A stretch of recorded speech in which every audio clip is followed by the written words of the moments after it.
Good morning, all of you. I am Manju Kamboj, GCG Rania, BA first year political science, date 26/4/2021। आज का हमारा topic है संघ और राज्यों में संबंध, जिसमें हम फर्स्ट बात करेंगे विधायी संबंधों की। मैंने कल गूगल मीट पे भी यही क्वेश्चन करवाया था, लेकिन यूट्यूब में आज फिर दोबारा से, क्योंकि ओनली 4 या 5 बच्चे जो थे वो गूगल मीट में जुड़े हैं। विधायी संबंध, उससे पहले हम वही संघात्मक और एकात्मक वाली इंट्रोडक्शन करेंगे कि संविधान के द्वारा भारत में क्या है, संघीय शासन प्रणाली है। संघात्मक शासन जैसे संघीय शासन प्रणाली, एकात्मक शासन प्रणाली। संघात्मक जब शक्तियाँ केंद्र और राज्यों में बटी होती हैं तो उसे संघात्मक कहते हैं, और एकात्मक जब सारी शक्तियाँ किसके हाथों में आ जाती हैं, केंद्र के हाथों में आ जाती हैं, तो उसे हम एकात्मक कहते हैं।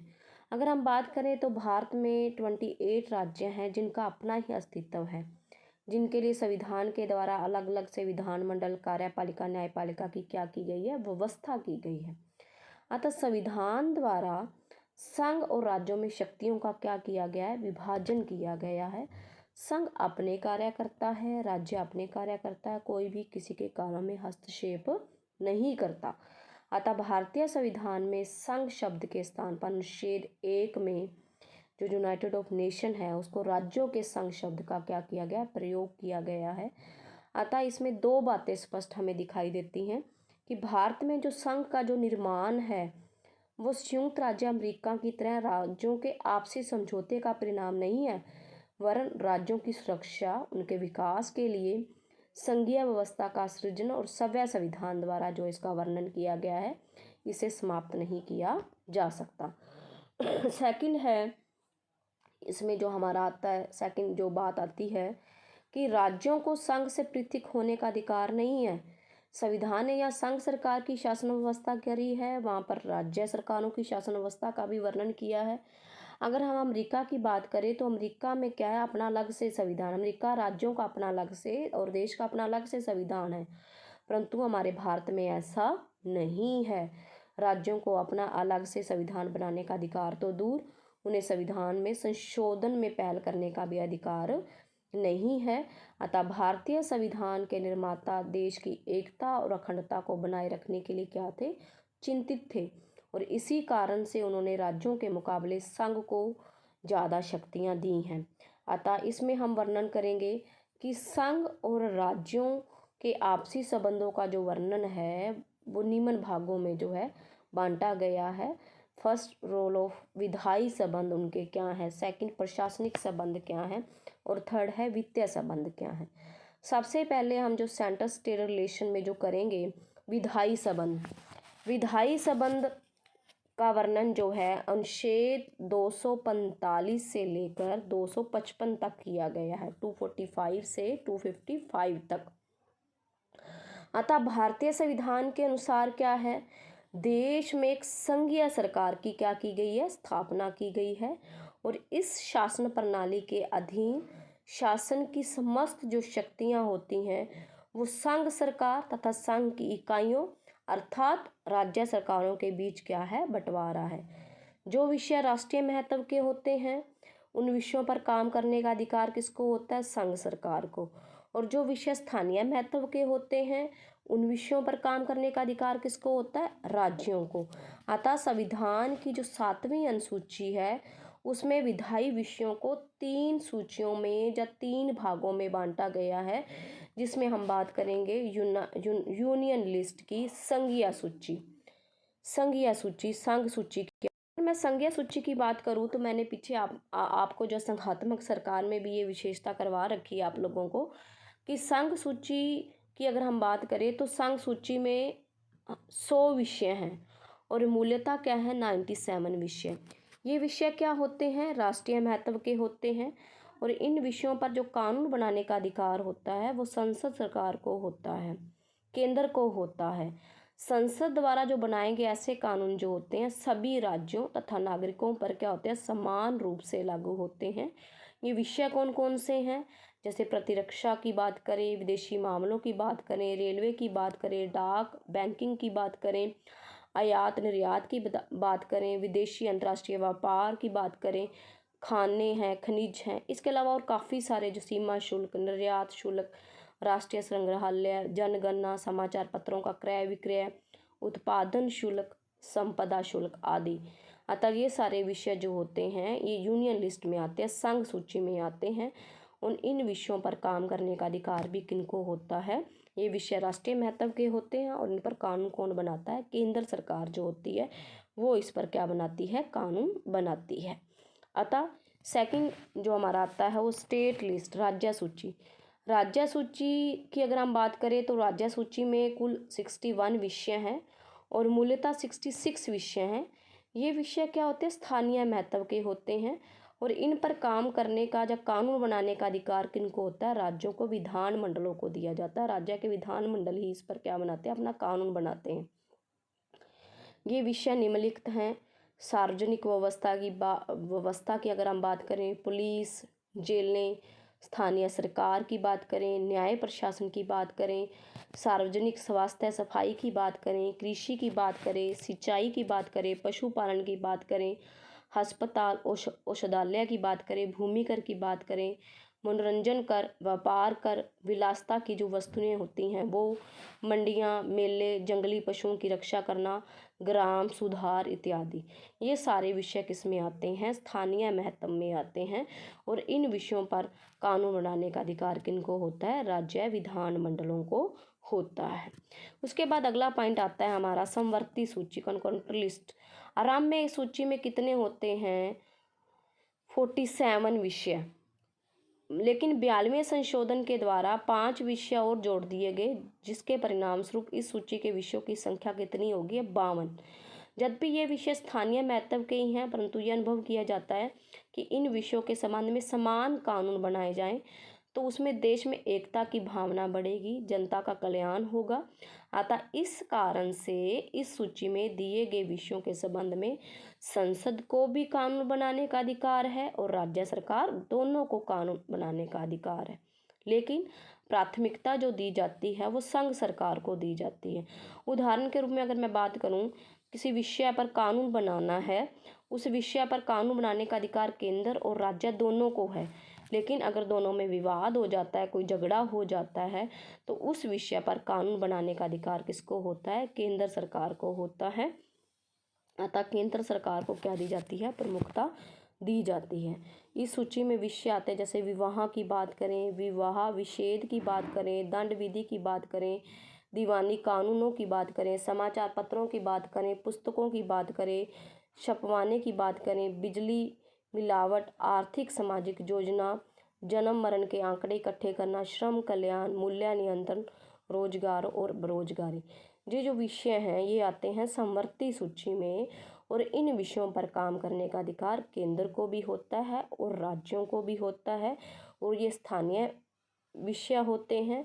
और अगर कोई केंद्र राज्य में किसी विषय को लेकर झगड़ा हो जाता है तो केंद्र को प्रमुखता दी जाती है, राज्यों को प्रमुखता नहीं दी जाती। उसके बाद हम बात करेंगे अवशेष शक्तियों की। अवशेष शक्तियों में क्या है कि संविधान द्वारा सभी विषयों को 3 सूचियों में विभाजित करने का प्रयत्न किया गया, संघ सूची, राज्य सूची, समवर्ती सूची। परंतु फिर भी हो सकता है कि कुछ विषय जो होते हैं वो अधिकार विभाजन के क्षेत्र से बाहर रह गए हों, अर्थात वे किसी भी सूची में शामिल ना हों। अतः ऐसे विषयों को अवशेष सूचियों में डाल दिया जाता है और संविधान के अनुच्छेद 248 के अंतर्गत उन पर कानून बनाने का अधिकार किसको होता है? संसद को होता है। यद्यपि अमेरिका की हम बात करें, स्विट्जरलैंड जैसे संघीय राज्यों में अवशेष शक्तियां जो होती हैं वो राज्यों को सौंपी जाती हैं, लेकिन हमारे भारत में ऐसा नहीं है। हमारे भारत में अवशेष शक्तियों पर कानून बनाने का अधिकार किसको होता है? केंद्र को होता है। उसके बाद जो हमारा अगला पॉइंट आता है वो है कि राज्य सूची में दिए गए विषयों के संबंध में संसद को कानून बनाने का अधिकार। राज्य के संबंध में मैंने पीछे भी आपको करवाया था, आर्टिकल 249, आर्टिकल 250 और आर्टिकल 252। सबसे मैं पहले बात करूंगी आर्टिकल 249 की। राज्यसभा के प्रस्ताव पर यदि राज्यसभा अपने उपस्थित तथा मतदान में भाग लेने वाले सदस्यों का 2/3 बहुमत से प्रस्ताव पास कर देती है कि राज्य सूची में दिया गया जो विषय है वो राष्ट्रीय महत्व का हो गया है, तो उस विषय पर कौन कानून बनाए? संसद कानून बनाए, केंद्र कानून बनाए। तो संसद उस विषय पर कानून बनाने का अधिकार जो है किसको मिल जाता है? केंद्र को मिल जाता है। परंतु यहाँ पर यह उल्लेखनीय है कि राज्यसभा द्वारा पास किए गए प्रस्ताव की अवधि जो होती है वो 1 वर्ष के लिए होती है, जबकि राज्यसभा पुनः फिर एक और प्रस्ताव अवधि को 1 वर्ष के लिए और भी इसको बढ़ा सकता है। परंतु संसद द्वारा राज्यसभा द्वारा प्रस्तावित जिस कानून का निर्माण किया जाएगा वह कानून संबंधित प्रस्ताव की अवधि समाप्त होने के 6 महीने के बाद क्या हो जाता है? समाप्त हो जाता है। अतः हम कह सकते हैं कि आर्टिकल 249 के द्वारा राज्यसभा अपने उपस्थित और मतदान में भाग लेने वाले 2/3 बहुमत से प्रस्ताव पास करके किसके पास भेजती है? केंद्र के पास। उसके बाद अगला आता है हमारा 2 अथवा 2 से अधिक राज्यों की प्रार्थना पर। संविधान के अनुच्छेद 252 के अनुसार यदि 2 या 2 से अधिक राज्यों के जो विधानमंडल होते हैं वो प्रस्ताव पास करके जो है संसद के पास भेज देते हैं कि जिस विषय पर मैं काम कर रहा हूँ उस विषय पर आप काम करो, तो वहाँ पर भी कानून बनाने का अधिकार किसको प्राप्त हो जाता है? संसद को प्राप्त हो जाता है। और संसद ये काम तभी करती है यदि राज्य जो है संसद से प्रार्थना करती है आर्टिकल 252 के द्वारा। किसी अंतर्राष्ट्रीय संधि समझौते की बात होने पर जो है मान लो कोई संधि करनी है, कोई समझौता करना है किसी दूसरे देश के साथ, तो संसद खुद भी अपनी मर्जी से राज्य सूची में दिए गए किसी विषय पर जो है कानून बनाने का क्या कर रख सकती है? अधिकार रख सकती है। उसके बाद आता है हमारा संकट काल की घोषणा होने पर आर्टिकल 352। अगर युद्ध, बाहरी आक्रमण या शस्त्र विद्रोह हो जाए आर्टिकल 352 के अकॉर्डिंग, तो उस समय पूरे राष्ट्र के अंदर राष्ट्रपति शासन लागू हो जाता है। मंत्रिमंडल लिखित रिपोर्ट भेजता है राष्ट्रपति के पास। अतः राष्ट्रपति अपनी मर्जी से जो है 1 महीने तक जो है इस पर जो है संकट काल की क्या कर देता है? घोषणा कर देता है। ऐसा कानून जो है सारे देश या किसी एक भाग के लिए ही जो है किसी एक भाग में भी जो है संकट काल की घोषणा क्या है? की जा सकती है। अतः हम कह सकते हैं कि संकट काल के समय भी कानून बनाने का अधिकार किसको होता है? संसद के पास होता है, केंद्र के पास होता है। इसी प्रकार आर्टिकल 352 की बात करूं या आर्टिकल 360 की बात करूं तो आर्टिकल 356 के अंतर्गत भी जो है पूरे का पूरे शासन का जो ढांचा होता है वो राष्ट्रपति के हाथों में चला जाता है। आपातकाल जब लागू हो जाता है राज्यपाल लिखित रिपोर्ट देता है राष्ट्रपति को, और राष्ट्रपति राज्यपाल की लिखित रिपोर्ट से क्या करता है? संकट काल की घोषणा कर देता है। उस समय राज्य के अंदर होने वाले जितने भी जो काम होते हैं, राज्य की सारी जो शक्ति होती है वो किसके पास चली जाती है? केंद्र के पास चली जाती है। और राज्यपाल जो होता है मुख्य कार्यपालिका के रूप में क्या करता है? काम करता है। इसके अलावा जो कुछ बिल होते हैं वो राष्ट्रपति की स्वीकृति के लिए सुरक्षित रख लिए जाते हैं। राज्य विधानमंडल द्वारा पास किए गए किसी भी बिल को जो राज्यपाल होता है या गवर्नर होता है वो राष्ट्रपति की स्वीकृति के लिए सुरक्षित रख सकता है। राष्ट्रपति ऐसे बिल को स्वीकार करे, ऐसे बिल को अस्वीकार करे, उसकी इच्छा पर डिपेंड करेगा। ठीक है। अतः हम कह सकते हैं कि कुछ जो बिल होते हैं वो राज्य विधानमंडल में राष्ट्रपति की पूर्व स्वीकृति से ही पेश किए जा सकते हैं। अतः हम कह सकते हैं कि यहाँ पर भी जो है राज्य विधानमंडल द्वारा जो बिल पास होते हैं उस पर जो राष्ट्रपति की स्वीकृति जो लेनी क्या होती है? जरूरी होती है। इसके साथ साथ हम बात करेंगे राज्य की सीमा में परिवर्तन करना है, पुराने राज्यों को समाप्त करना है, नए राज्यों की स्थापना करनी है, उनके नामों में परिवर्तन करना है। संसद को यह कार्य अपने साधारण बहुमत से, संसद जो है ये कार्य क्या अपने साधारण बहुमत से भी कर सकती है।